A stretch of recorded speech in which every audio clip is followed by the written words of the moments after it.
নমস্কাৰ। আজি লৈ আহিছোঁ কেইটামান গুৰুত্বপূৰ্ণ প্ৰশ্নোত্তৰ। ইয়াতে প্ৰথম প্ৰশ্নটো হৈছে সাহিত্যিক নিৰুপমা বৰগোহাঁয়ে তলৰ কোনখন উপন্যাসৰ বাবে সাহিত্য একাডেমী বঁটা লাভ কৰিছিল? ইয়াত 4টা অপশ্যন দিয়া আছে।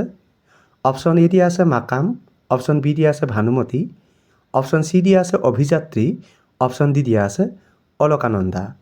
এই 4টাৰ ভিতৰত শুদ্ধ উত্তৰ কোনটো হ'ব?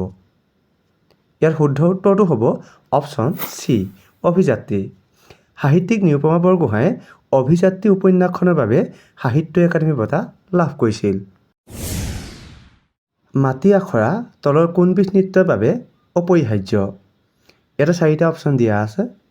অপশ্যন এ দিয়া আছে দেওধানী নৃত্য, অপশ্যন বি দিয়া আছে সত্ৰীয়া নৃত্য, অপশ্যন চি দিয়া আছে বাগৰুম্বা, অপশ্যন ডি দিয়া আছে ঝুমুৰ।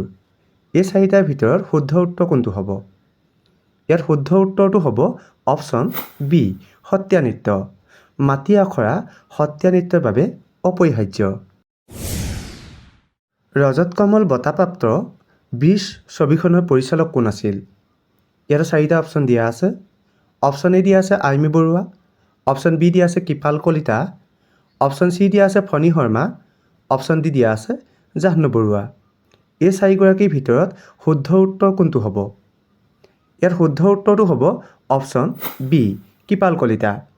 ৰজত কমল বঁটাপ্ৰাপ্ত 'বৃষ' ছবিখনৰ পৰিচালক কৃপাল কলিতা আছিল।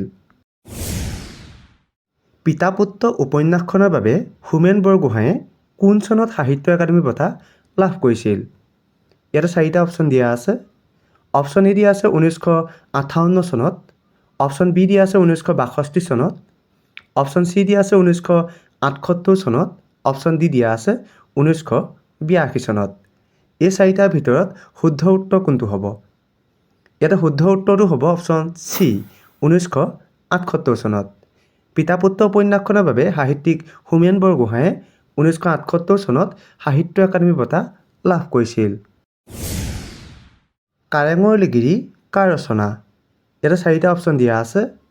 অপশ্যন এ দিয়া আছে ভৱেন্দ্ৰনাথ শইকীয়া, অপশ্যন বি দিয়া আছে ৰজনীকান্ত বৰদলৈ, অপশ্যন চি দিয়া আছে জ্যোতিপ্ৰসাদ আগৰৱালা, অপশ্যন ডি দিয়া আছে চন্দ্ৰপ্ৰসাদ শইকীয়া। এই 4জনৰ ভিতৰত শুদ্ধ উত্তৰ কোনটো হ'ব? ইয়াতে শুদ্ধ উত্তৰটো হ'ব অপশ্যন চি জ্যোতিপ্ৰসাদ আগৰৱালা। কাৰেঙৰ লিগিৰী ৰচনা কৰিছিল জ্যোতিপ্ৰসাদ আগৰৱালাই।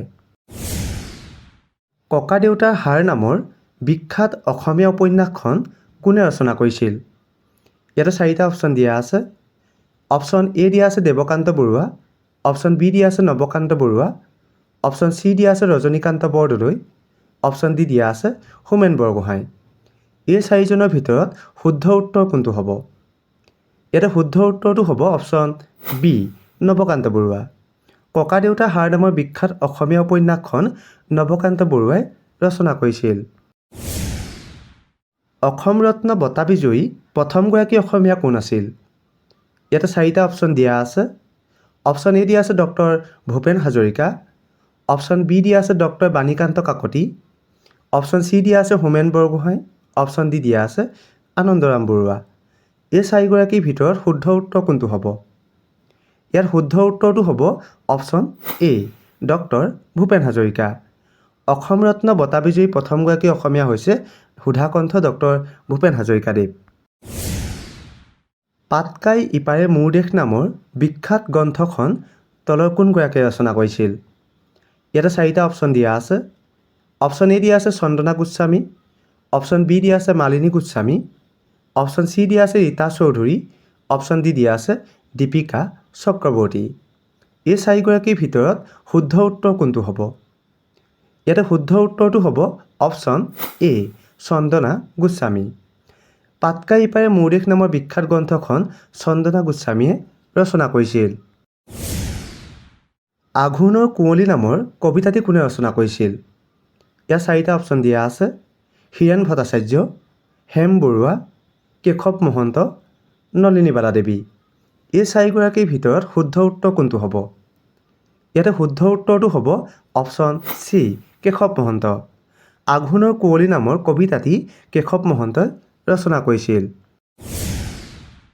পাৰ্বতী প্ৰসাদ বৰুৱাক কি বুলি জনা যায়?